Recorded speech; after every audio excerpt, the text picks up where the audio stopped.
Sir character and personality are two different things. ٹھیک ہے, یہ دو الگ ہیں, ان کو ایک نہیں ہونا چاہیے, اور نہ ہی کوئی یہ کہہ سکتا ہے کہ ان کو آئیڈینٹیکل ہونا چاہیے. لیکن کسی حد تک, یعنی بہت حد تک نہیں, کسی نہ کسی حد تک پرسنالٹی کریکٹر کی ریپرزنٹیٹیو اس کو تو ہونا چاہیے. یعنی کہ پرسنالٹی اور کریکٹر میں اتنا زیادہ اگر گیپ آ جائے کہ ہپوکریسی لگنے لگے تو, اور انسان خود جانتا ہے کہ یہ میں پریزنٹ غلط کر رہا ہوں, تو یہ تو ٹھیک نہیں ہے نا. ایسا ہی ہے نا کہ ان کا گیپ ایک حد تک ہی ہونا چاہیے, اور ایک ریلیونس بھی ہونی چاہیے کریکٹر میں اور پرسنالٹی میں, ورنہ شخصیت کی جو سوسائٹی کے ساتھ ریلیونس ہے وہ فیک ہو جائے گی. لوگ اس کو کچھ سمجھ رہے ہیں, وہ کچھ ہے, تو سوسائٹی بھی ڈسٹرب ہو جائے گی. بڑا اچھا سوال کیا جی. اینڈ دس الاؤز می کہ میری پریزنٹیشن میں جو ایک تھوڑا سا امبیلنس تھا وہ میں کلیئر کر دوں گا جی. آپ کا بہت شکریہ, دس از اے ویری امپورٹنٹ کویشچن. جو یہ امبیلنس پیدا ہوتا ہے جس کو آپ نے ہپوکریسی سے تعبیر کیا, میں اس کے بارے میں یہ عرض کروں کہ یہ کیوں ہوتا ہے. یہ اس لیے ہوتا ہے کہ ہم پرسنالٹی ڈیولپمنٹ سے شروع کرتے ہیں بات, ٹھیک ہے جی. ہم اصل میں یہ کہتے ہیں کہ بیٹے جا کے معافی مانگو. وہ کہتے ہیں کس بات کی؟ بس مانگو. اچھا وہ معافی فیل نہیں کر رہا لیکن مانگ لے گا, پھر کیا کرے؟ آپ بہت بڑے ہیں اس کے سامنے, آپ کا چانٹا بھی بہت بڑا ہے اس کے سامنے, ٹھیک ہے, معافی مانگ لے گا. This creates hypocrisy.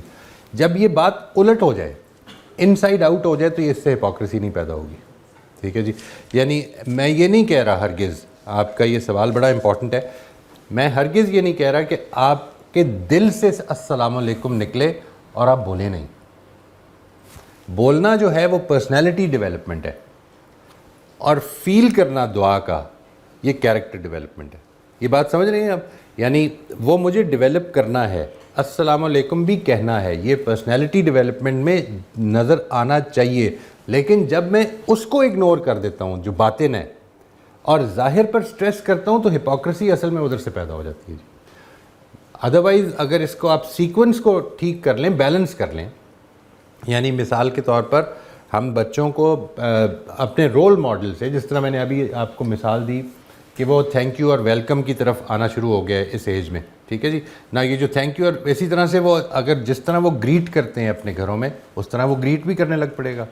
لیکن آپ کو اس گریٹنگ کی سمجھ تو دینی پڑے گی نا کہ یہ بیٹا اصل میں ہماری دعا ہوتی ہے ایک دوسرے کے لیے, you know we are praying for each other. ہم ایک یہ وہ کانورسیشنز ہیں. تو کیریکٹر ڈیولپمنٹ میں میں آگے چل کے آپ کو بتاؤں گا, دیر آر بیسیکلی 3 پارٹس جس کو میں ضروری سمجھتا ہوں جی. اگر میں نے کسی کے حوالے سے بات کرنی ہے, 3 پارٹس. رول ماڈلنگ, آپ کی role, because you are the influence, آپ کی طرف سے یہ انیشیٹ ہوگا. Number 2 is your the environment that you are creating. اس کے میسیجز اور آپ کے میسیجز میں تضاد نہیں ہونا چاہیے. ہم یہ کہتے ہیں کہ ہم آج سے یہ فیصلہ کرتے ہیں کہ ہم سب ایک دوسرے کی رسپیکٹ کریں گے, اور اتنے میں وہ ایک ویٹر جو ہے وہ آ کے تو ادھر چائے رکھتا ہے, اور چائے تھوڑی سی گر جاتی ہے. تم اوئے اندھا ہے تم. ہاں جی, تو میں یہ کہہ رہا تھا کہ ہم ایک دوسرے کی رسپیکٹ کریں گے. Now this is a different message. یہ تضاد ہے, کانٹرڈکشن ہو رہی ہے میرے پیغام میں جو میں آپ کو دے رہا ہوں اور میرے رویے میں. یہ جو انوائرمنٹ ہے اس کو ٹھیک کرنا ہے. And number 3, open and unhindered communication. Open and unhindered communication میں یہ ضروری ہے کہ اگر آپ یہ سمجھتے ہیں کہ میں معز امجد سے یہ بات نہیں کی جا سکتی, تو اس خیال کو پہلے ختم کریں. یعنی یہ کی جا سکتی ہے, یہ کی جا سکتی ہے. میں نے اپنے آپ کو اس فورم پہ پریزنٹ کیا ہے, اس کا مطلب ہے آپ کر سکتے ہیں بات, ٹھیک ہے جی. Now this is important. یا انہنڈرڈ کمیونیکیشن کا ایک اور تقاضا یہ ہے کہ ہم یہ پبلک گیدرنگ میں بیٹھے ہیں, تو اب یہ نہ ہو کہ کوئی آدمی انسیف فیل کر رہا ہو کہ میں نے اگر یہ بات کر دی اور میں نے بات ٹھیک نہ کی تو لوگ مذاق اڑائیں گے. یہ اس انوائرمنٹ کی فلا ہے نا. انوائرمنٹ کے ایٹریبیوٹس کو ٹھیک کرنا ہے ہم نے, نمبر 2. اور نمبر 3, اوپن کمیونیکیشن ڈیولپ کرنی ہے. اوپن اینڈ انہنڈرڈ کمیونیکیشن, یہ 3 چیزیں ہیں جو کہ اصل میں انسان کو we can actually help each other in developing good character.